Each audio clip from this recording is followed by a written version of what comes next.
एक मजदूर जब सुबह से शाम तक काम करता है तब उसको शाम की मजदूरी मिलती है 500 रुपये।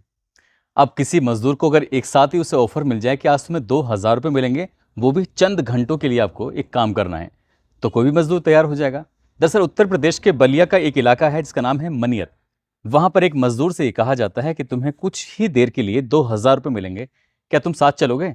वो पूछता है कि कहाँ चलना है। वो कहा जाता है कि तुम्हारे गांव के भी कई लड़के हैं। बस इतना सुनता है और वो तैयार हो जाता है। अब एक इंटर कॉलेज में सामूहिक विवाह समारोह चल रहा था। उस विवाह समारोह में 568 दुल्हन आई थी और दूल्हे रह जाते हैं 500 से भी कम। अब ऐसी स्थिति में कि करें तो क्या करें, तब वो जो मजदूर थे जिन्हें बुलाया गया था उन्हीं को उन दूल्हों की जगह बिठा दिया जाता है।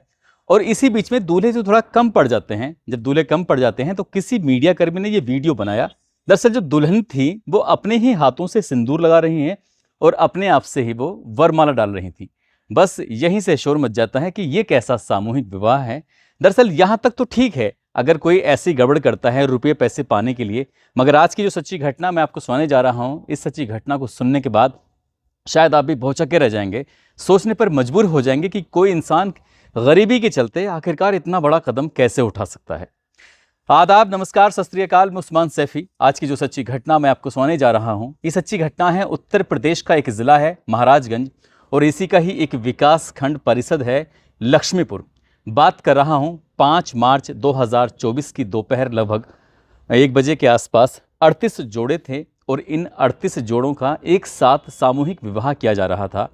उत्तर प्रदेश की सरकार सामूहिक विवाह के लिए कुछ अनुदान देती है, और जैसे ही इस 38 जोड़ों का सामूहिक विवाह किया जा रहा था उस वक्त कई अधिकारी भी मौजूद होते हैं, कई स्थानीय नेता भी मौजूद होते हैं। अब इसी बीच में एक व्यक्ति ने एक वीडियो बनाता है और वीडियो बनाने के बाद वो अपने ही सोशल मीडिया पर उसको अपलोड कर देता है, ये कहते हुए कि मुख्यमंत्री योगी आदित्यनाथ कितना अच्छा काम कर रहे हैं कि गरीबों की शादियां इस तरह से हो रही हैं। जैसे ही उसने अपने इस सोशल अकाउंट पर अपना वीडियो डालता है, वो व्हाट्सएप वगैरह पर अपना वीडियो डालता है, तभी वो वीडियो वायरल होता होता है कि गांव तक पहुंच जाता है। दरअसल गांव का नाम होता है कजरी और दूसरे गांव का नाम होता है लेहड़ा। लेहड़ा और कजरी गांव में जब ये वीडियो पहुंच जाता है तो लोगों को इस वीडियो को देखने के बाद यकीन नहीं हो रहा था कि आखिरकार ऐसा कैसे हो सकता है, ये सच नहीं हो सकता। तभी यहीं से एक आवाज़ चलती है।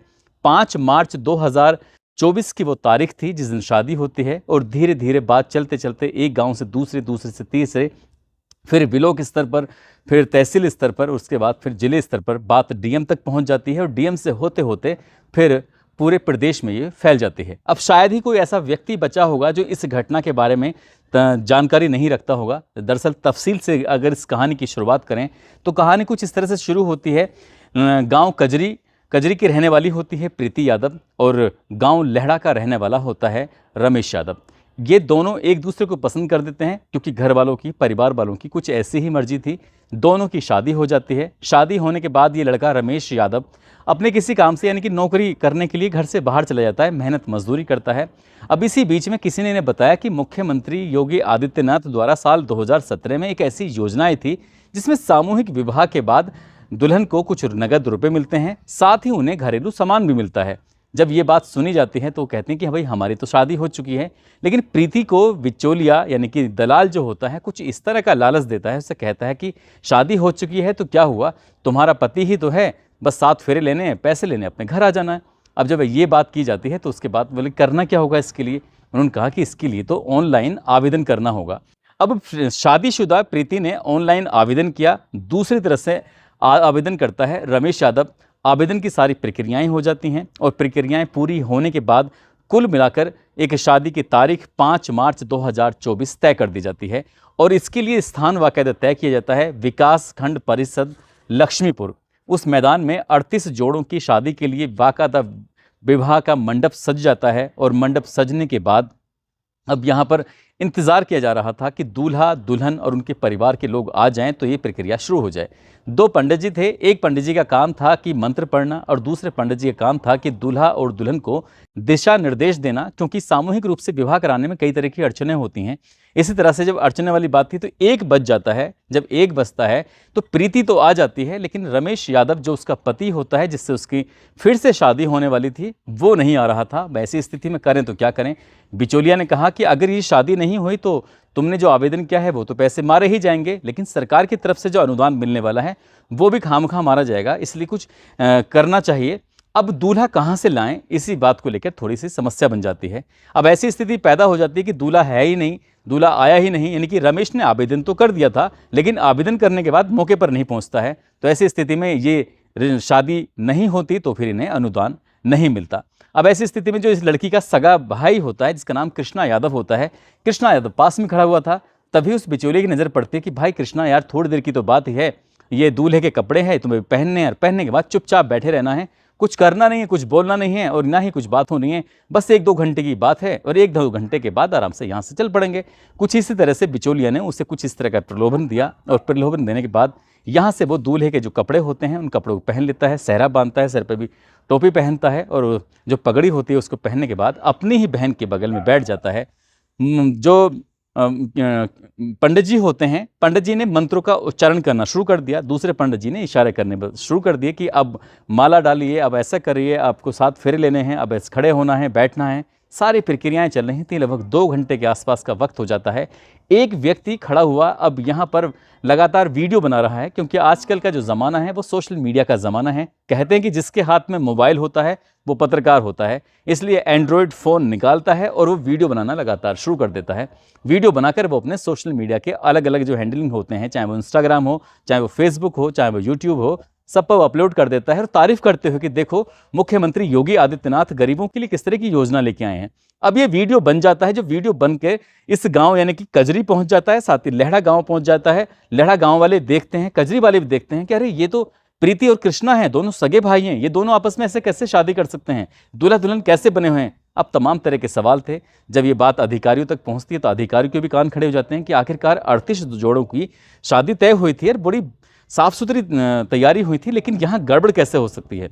अब जांच पड़ताल शुरू हो जाती है उस वीडियो के आधार पर, और जब जांच पड़ताल शुरू होती है तो आखिरकार जो ग्राम पंचायत अधिकारी होते हैं चंदन पांडे, वो सीधे पहुंच जाते हैं थाना होता है पुरंदरपुर, और पुरंदरपुर थाने में जाने के बाद एसएचओ के सामने जाकर कहते हैं कि साहब मैं ग्राम पंचायत अधिकारी हूं, एक एप्लीकेशन लेके आया हूं, इसमें एफआईआर दर्ज कर दीजिए। फिर एफआईआर दर्ज होती है, मुकदमा अपराध संख्या 0060/2024 की आईपीसी की धारा 419 420 के तहत मुकदमा दर्ज कर लिया जाता है। और मुकदमे की जानकारी जब सोशल मीडिया अखबारों के माध्यम से लोगों को यह पता चलती है कि भाई और बहन ने एक सामूहिक विवाह योजना के तहत शादी कर ली है, तो लोगों को बड़ा आश्चर्य हो रहा था कि आखिरकार ऐसा कैसा हो सकता है। तभी लोगों को कुछ महीनों पहले एक घटना याद आ जाती है। ये घटना थी उत्तर प्रदेश के बलिया जिले की 25 जनवरी 2024 का ये वाकया था। 568 दुल्हन मंडप में आनी थी और वो मंडप में आ जाती हैं, लेकिन दूल्हे नहीं आते हैं। इससे ये पता चलता है कि लगभग 90% इसमें फर्जीवाड़ा ही हो गया था पूरी शादी में। अब दूल्हे मिल नहीं रहे थे तो किसी ने आवाज़ लगाई गांव में कि भाई मजदूरों से कहा कि भाई तुम्हें एक दिन के 500 रुपये मिलते हैं और हम आपको कुछ ही घंटे के 2 से 3 हज़ार रुपये दे देंगे, अगर 2-3 हज़ार रुपये लेने हैं तो कोई दिक्कत नहीं, हमारे साथ चलो। अब जैसे ही ये बात चलने लगी तुरंत कई लड़के गांव के पहुंच जाते हैं उस सामूहिक विवाह समारोह में और जाकर दूल्हे बनकर बैठ जाते हैं। बस इंतजार कर रहे थे किस तरह से शादी की रस्में पूरी हों। एक तरह से जैसे कि किसी की फिल्म के में एक्टिंग कर रहे हैं या कोई नाटक कर रहे हैं, कुछ इस तरह की उनके अंदर मन में जिज्ञासा रही होगी, भूमिका रही होगी, और जाकर वहाँ मंडप में बैठ जाते हैं, शादी हो जाती है। लेकिन कोई व्यक्ति इस बीच का वीडियो बना लेता है। वीडियो कुछ इस तरह से होता है कि दुल्हन अपने हाथ से ही वो सिंदूर लगा रही है मांग में और अपने हाथ से ही वो बरमाला डाल रही हैं, जबकि शादी हो रही है तो दूल्हा ही तो बरमाला डालेगा, दूल्हा ही तो उनकी मांग में सिंदूर भरेगा। अब जब ये वीडियो सोशल मीडिया पर वायरल होती है तो जो लड़के मजदूर थे, मजदूरी करने के लिए के हिसाब से गए थे, दूल्हा बने थे, उन्हें पैसे मिलते, वो जाकर बोले साहब हमारे पैसे दे दो। उन्होंने कहा कि तुम्हारा दिमाग खराब हो गया है, एक तरफ तो हमारी जान आफत में आ गई है, सोशल मीडिया पर वीडियो वायरल हो गई है, हम तुम्हें पैसे दें या फिर अपनी जान बचाएं। आखिरकार उस वाले मामले में भी कई लोगों के खिलाफ एफआईआर दर्ज हो जाती है और ये भाई और बहन के मामले में भी 2 अधिकारियों के खिलाफ कड़ी कार्रवाई हो जाती है। मामला जब उत्तर प्रदेश के मुख्यमंत्री योगी आदित्यनाथ तक पहुंचता है तब उन्हें वाकई दुख होता है कि हमने किस तरह की योजना निकाली थी और किस तरह के लोग काम कर रहे हैं। दरअसल मुख्यमंत्री ने तो कुछ सोचकर निकाला था कि गरीबों का उत्थान होगा, लेकिन इसी से भी गरीबों का उत्थान हो रहा है। आप इस बात से सहज अंदाजा लगा सकते हैं कि किस तरह की गरीबी है कि एक भाई और बहन उस थोड़े से रुपए लेने के लिए, यानी कि इसमें मिलते हैं 51,000 रुपये, 35,000 रुपये की जो नगद रकम होती है वो दुल्हन के खाते में पहुंच जाती है।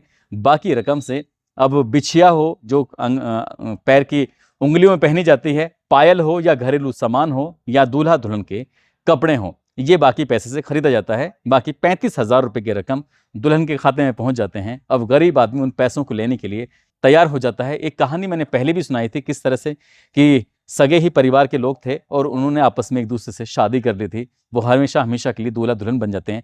प्रीति की शादी हो चुकी थी, लेकिन शादी होने के बाद भी वो अपने ही सगे भाई से एक बार फिर से शादी कर लेती है और ये शादी पूरे इलाके में, पूरे भारत में चर्चा का विषय बन चुकी है।